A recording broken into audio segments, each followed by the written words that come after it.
Grazie, sono io onorata di poter portare un piccolo contributo in questo luogo splendido e approfitto immediatamente per ringraziare in maniera non formale chi ha organizzato questo convegno, l'università, i nostri centri veneti, ma in particolare Paola Degani, perché credo che i centri antiviolenza producano tanti saperi, ma è difficile che questi saperi vengano portati poi a una sistematizzazione, a una concettualizzazione, per cui quello che dico sempre a Paola è prezioso il contributo di chi ha come mandato anche istituzionale quello di produrre cultura, e quindi figure come lei all'interno di istituzioni universitarie sono fondamentali per poter portare oltre la pratica dei centri antiviolenza, oltre i luoghi di donne che noi gestiamo, i nostri pensieri, le nostre riflessioni e le contaminazioni culturali che sono fondamentali per poter portare un contributo aggiuntivo a quello che è il problema della violenza maschile contro le donne. Io uso pochissimo del tempo che ho a disposizione per rappresentare un po' che cosa è la Rete Nazionale dei Centri Antiviolenza e che cosa è il lavoro dei centri antiviolenza, perché mai come in questo momento non è scontato. Molti si definiscono centri antiviolenza, però quello che è veramente un centro antiviolenza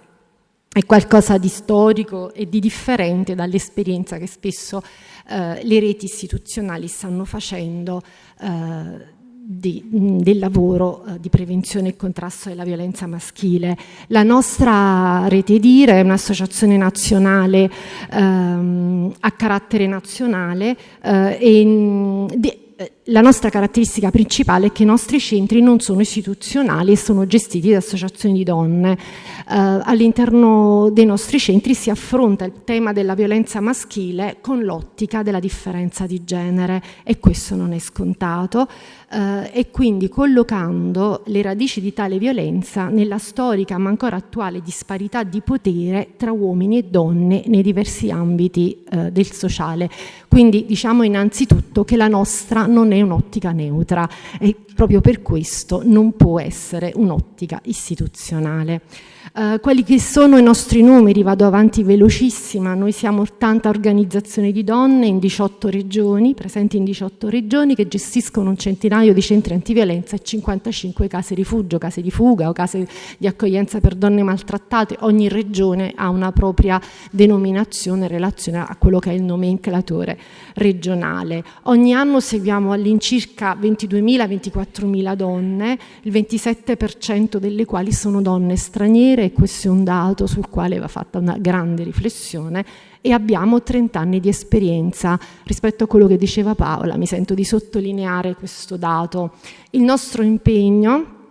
è un impegno veramente multiagenzia. Noi siamo presenti dalla sua costituzione nell'Osservatorio Nazionale contro la Violenza Sessuale e di Genere, che adesso è il tavolo tecnico nazionale per quello che è la decorrenza del nuovo piano nazionale 2017-2020. Il primo incontro del tavolo c'è stato proprio lo scorso 29 ottobre. Abbiamo un protocollo d'intesa con l'ANCI, un protocollo d'intesa con l'USIGRAI proprio per la contaminazione di quelli che sono i luoghi di diffusione culturale. Abbiamo una concertazione in corso e un confronto costante col Consiglio Superiore della Magistratura, un confronto con l'Ordine Nazionale degli Assistenti Sociali, col quale speriamo a breve di sottoscrivere un protocollo d'intesa. Ci confrontiamo con Istat e con il CNR, non solo all'interno del tavolo tecnico, e la nostra presenza è attiva all'interno dei tavoli di concertazione nazionali e locali. Da una definizione seppur rapidissima ma condivisa con il movimento delle donne tutto di che cosa è un centro antiviolenza. I centri antiviolenza sono spazi autonomi di donne il cui obiettivo principale è attivare processi di trasformazione culturale e intervenire sulle dinamiche strutturali da cui origina la violenza maschile sulle donne. In quest'ottica sono strutture che accolgono a titolo gratuito le donne di tutte le età e i loro figli e figlie minorenni che hanno subito violenza o che si trovano esposte alla minaccia di ogni forma di violenza, indipendentemente dal luogo di residenza, e tengo a sottolineare questo. Sostengono i singoli percorsi di fuoriuscita dalle donne e intervengono sulla formazione e la prevenzione, sensibilizzando il territorio e strutturando reti. Sono quindi due gli obiettivi dei centri antiviolenza: senz'altro sostenere le donne, ma soprattutto interrompere la riproduzione della violenza. Quindi diciamo che noi non pensiamo di essere un servizio. I centri antiviolenza non sono servizi, ma sono luoghi di elaborazione politica, sono luoghi di ricerca e sono luoghi all'interno dei quali poi le donne trovano la possibilità concreta di uscire dalla violenza. Vado un po' veloce sugli obiettivi perché le due, sia Mariangela che Silvia, hanno in qualche modo illustrato rispetto a quelle che sono le attività sul territorio dei centri antiviolenza. Sappiamo tutti che sono luoghi dove è possibile trovare ascolto, accoglienza, ospitalità, protezione, sostegno legale e psicologico, sostegno alla riconnessione dei legami genitoriali, all'autonomia economica. Sapete che la rete Dire sta dando negli ultimi anni estrema importanza a quelli che sono le possibilità di uscita anche dalle case rifugio delle donne, sostenendo non solo l'autonomia alloggiativa ma anche l'inserimento lavorativo, perché purtroppo la violenza economica è una realtà diffusissima, e non solo nelle regioni, diciamo, obiettivo 1, quelle dalle quali, come si sente dal mio accento, io lavoro. Quindi i centri antiviolenza sono attivi nella prevenzione, nella sensibilizzazione e informazione. Vado velocissima perché quello di oggi è un caro esempio, no, di lavoro su questi temi, nella formazione, e su questo ho sentito in questa stanza stamattina già molto enfatizzare la parte fondamentale dell'educazione e della formazione come responsabilità di vari attori. La prima riunione del tavolo tecnico ha visto la parola formazione come protagonista. Sapete che nell'attuazione del nuovo piano nazionale quel che conta è che tutti i ministeri producano schede operative per l'attuazione, accompagnandole con risorse congrue, ma non solo con risorse certe, perché questo piano nazionale, che abbiamo aspramente criticato per quanto concettualmente e politicamente ci vedeva concordi, nella sua attuabilità ci sembra molto frammentato e soprattutto non si capisce quali sono le risorse per attuarlo. Bene, da quella prima riunione, la prima volta che ne parlo in un luogo pubblico, mi sono portata fuori l'impressione di un'estrema frammentazione, dove tutti i ministeri si sono dichiarati attenti alla formazione dei diversi dipendenti dei diversi ministeri, ma una formazione molto autoreferenziale, molto frammentata, ognuno si farà la sua. Abbiamo perso quello che è il discorso che da anni stiamo sostenendo, che la formazione degli operatori va fatta in maniera congiunta, ma va fatta insieme, tenendo dentro operatori sociali, sanitari e di giustizia, perché il tema principale è parlare lo stesso linguaggio, adottare lo stesso punto di vista e soprattutto condividere la visione dei centri antiviolenza, quindi l'ottica di genere. Rispetto a quella che è la prevenzione delle recidive, approfitto un attimo perché prima non l'ho sentita illustrata bene. Diciamo che sarebbe un modo educato per parlare del lavoro con i maltrattanti, che resta uno dei nodi spinosi anche nel lavoro di rete, no? Per la differenza dei mandati, soprattutto dei servizi sociali territoriali. Noi come centri antiviolenza abbiamo delle regole rigide, rispetto alle quali proviamo sempre a non derogarle, insieme al mandato dell'anonimato e della riservatezza. Nei nostri centri antiviolenza non confondiamo mai gli spazi di accoglienza delle donne con gli spazi di chi lavora anche con i maltrattanti per la prevenzione delle recidive, per fare in modo, insomma, di attivare percorsi di consapevolezza da parte degli autori di violenza. Mai la stessa equipe, mai lo spazio neutro e l'incontro con i minori, e mai soprattutto la comunicazione con le mogli compagne rispetto ai percorsi che i loro partner stanno facendo per non mettere ancora ulteriormente in difficoltà i percorsi di uscita dalla violenza delle donne. Una cosa che va sempre la pena di ricordare è che spesso le donne non vengono a chiedere aiuto per uscire dalla relazione violenta, vengono a chiedere aiuto per restare nella relazione, perché si cambi il loro uomo, perché non vogliono che la violenza cessi, non vogliono lasciare l'uomo di cui spesso sono ancora innamorate. Questa è una cosa che va detta, perché non sempre su questo ci capiamo con chi con noi lavora in rete, in quella parola che uso perché stiamo parlando di rete, che non mi piace, che è la presa in carico. Sul linguaggio, come diceva prima, c'è un linguaggio istituzionale, c'è un linguaggio dei centri antiviolenza. Noi nei centri antiviolenza sosteniamo le donne, le accompagniamo nei percorsi. I servizi sociali invece si definiscono come coloro che prendono in carico il nucleo familiare, quindi madre, bambino. Allora, quali sono le criticità nella rete Vecchie e Nuove? Mi è stato chiesto di portare il punto di vista dei centri antiviolenza in quello che è la difficile integrazione con i servizi. Io ho scelto di parlare di criticità nella rete, mettendo anche noi tra i diversi attori della rete che vivono le criticità, senza puntare il dito, senza dire che i servizi hanno delle criticità rispetto al nostro modo di lavorare, proprio per uscire da quella che può essere un'autoreferenzialità. Noi rivendichiamo il nostro ruolo, il nostro essere al centro delle reti, il nostro essere fondamentali, ma contemporaneamente, proprio perché le reti possano funzionare ed essere sinergiche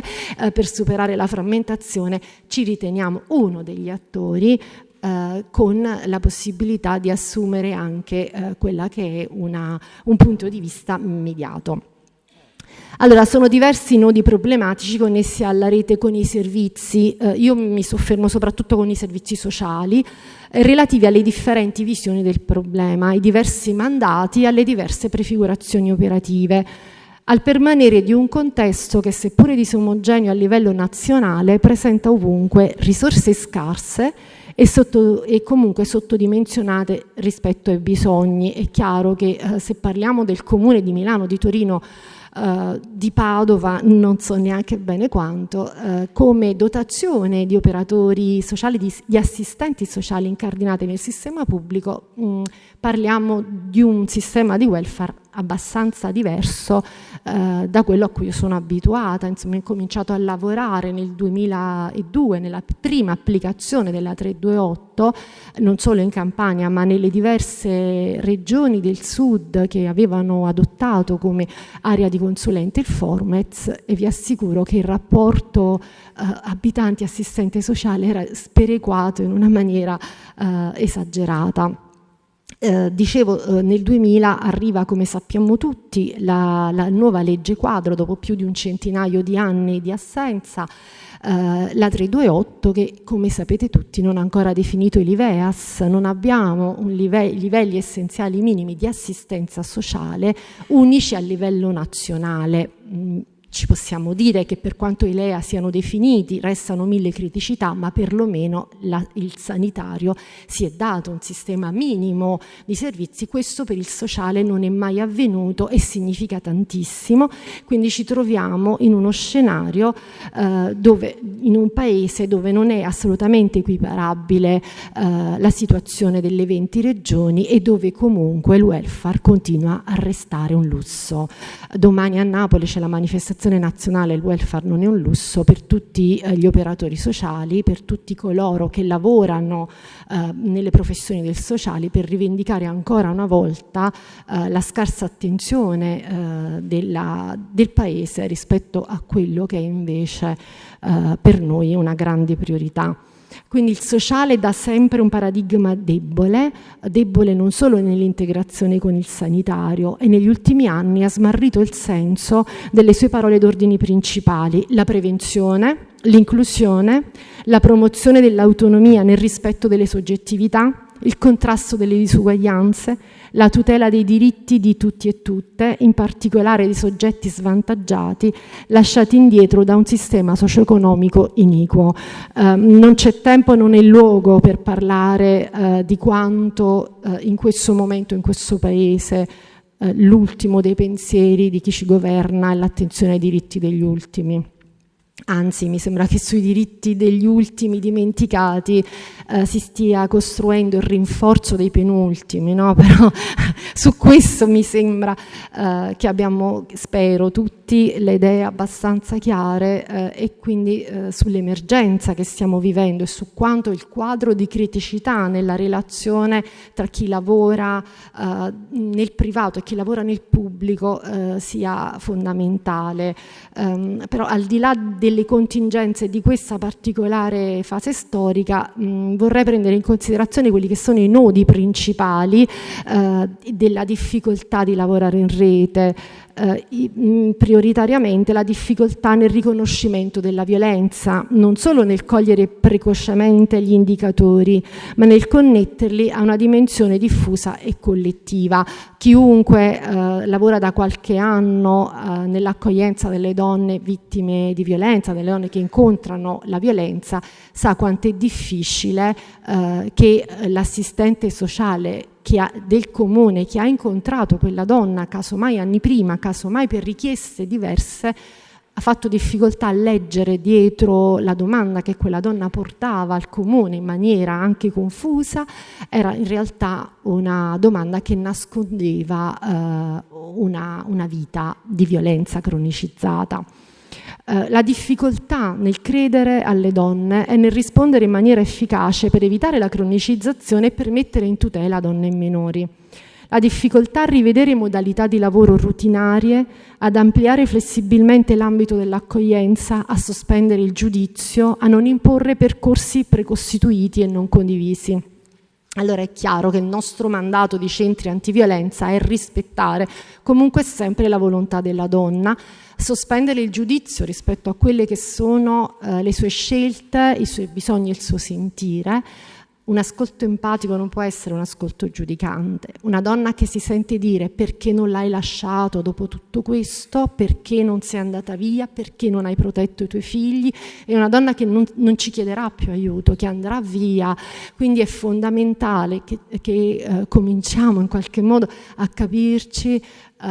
sul fatto che se una donna ci porta la sua storia e ci ferisce, molti assistenti sociali sono donne, ne ho incontrate tantissimo nei miei 30 anni di lavoro, molti si sentono giustamente offesi anche nella propria dignità di donna, no? Perché è vero che per ogni donna picchiata e offesa siamo tutte parte lesa, ma non nel ribaltare sulla donna che ci sta raccontando la sua storia di violenza la responsabilità di non essere uscita da quella relazione violenta, perché se conosciamo la spirale della violenza, se conosciamo come la violenza mina la capacità di essere lucide, la capacità di diventare consapevoli, se c'è sempre il ribaltamento della responsabilità e chi accoglie lo riproduce, è chiaro che non riusciremo mai a tirare fuori quella donna e i suoi bambini da una situazione di massacro totale. Non faremo mai la giusta prevenzione di quello che poi è il problema che sembra l'unico che preoccupa tutti, il femminicidio e quindi anche gli orfani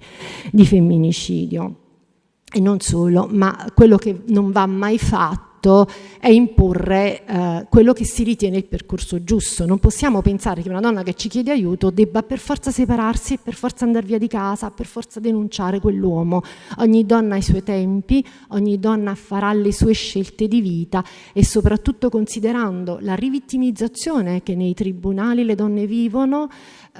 non sempre è giusto consigliare alle donne di denunciare il proprio uomo per quanto è chiaro che ha commesso dei reati, fin tanto che il sistema giuridico sarà quello che è. Di questo poi parlerà splendidamente con grande competenza la giudice Paola di Nicola. Poi ci sono ancora due grossi nodi critici sui quali mi piacerebbe tanto poter attirare l'attenzione. Il tema della precarietà degli assistenti sociali o comunque il tema del ricatto sulle risorse. Sappiamo benissimo, allora molti assistenti sociali in molti territori, vado alla conclusione, molti assistenti sociali hanno il problema di risparmiare perché molte sono precarie, sono soggette quindi al rinnovo del proprio contratto, immagino tutte quelle prese con i piani di zona, la 328, ma anche quelle incardinate stabilmente, rispondono ai loro dirigenti, rispondono agli assessori, il mandato principale è risparmiare a dispetto della tutela di donne e minori, quindi il problema delle risorse e della ricattabilità degli operatori del pubblico è un tema col quale facciamo costantemente i conti. E poi resta fondamentale il nodo del materno. È vero che c'è una differenza di mandati, è vero che un assistente sociale di un comune deve tenere presente l'intero nucleo familiare, è una cosa che mi viene detta da tanti anni. Noi dobbiamo preoccuparci anche dei bambini, non solo delle donne, anche noi lo facciamo, e noi dobbiamo preoccuparci anche dei mariti. E noi questo non lo facciamo, però voglio dire, sappiamo benissimo che un assistente sociale ha il problema della tutela di tutti, ma sul nodo del materno mi permetto di dire che leggo contraddizioni e ambivalenze, perché se una donna viene stigmatizzata perché non ha protetto i bambini, è vero pure al contrario che ancora una volta il servizio pubblico antepone il diritto alla genitorialità dell'uomo maltrattante rispetto al diritto del bambino di sentirsi protetto, e molto spesso abbiamo delle richieste rispetto alle quali entriamo in estrema conflittualità con i servizi territoriali quando insistono per lo spazio neutro, quando vengono nelle nostre case rifugio a parlare con i bambini, e ci sono delle situazioni per le quali è evidente che il servizio pubblico entra nella casa rifugio, parla con la donna, parla col bambino che si sta leggermente riprendendo dal suo malessere perché ha subito violenza assistita, molto spesso anche violenza diretta, e quando il bambino dice chiaramente all'assistente sociale io papà non lo voglio vedere perché ho paura o perché sta male, l'assistente sociale insiste per portarlo allo spazio neutro o insiste per dire però guarda che papà prima o poi lo dobbiamo vedere. Chi lavora nelle case rifugio sa bene che quel bambino quella notte di nuovo non dormirà, farà pipì a letto, smetterà di nuovo di mangiare, non vorrà andare a scuola. Su questo tema io penso che dovremmo fare insieme tanti passi in avanti. Tra l'altro richiamo all'estrema attualità di questo che è poi il nodo di quella grande invenzione che è l'alienazione parentale, che per quanto non abbia trovato nessun riscontro scientifico ancora viene subdolamente utilizzata non solo all'interno dei tribunali ma anche, ahimè, mi perdonino tutte le persone che lavorano nei servizi sociali pubblici presenti in sala, viene in qualche modo utilizzata perché poi è la mamma che non vuole lasciar vedere il bambino al padre perché lo strumentalizza. Sappiamo bene che i bambini dovrebbero essere ascoltati, e su questo richiamo a tutti l'attenzione nel contrastare insieme a noi il disegno di legge Pillon, che aprirebbe invece le strade a questa sciagura. Se il mio tempo è finito mi fermo.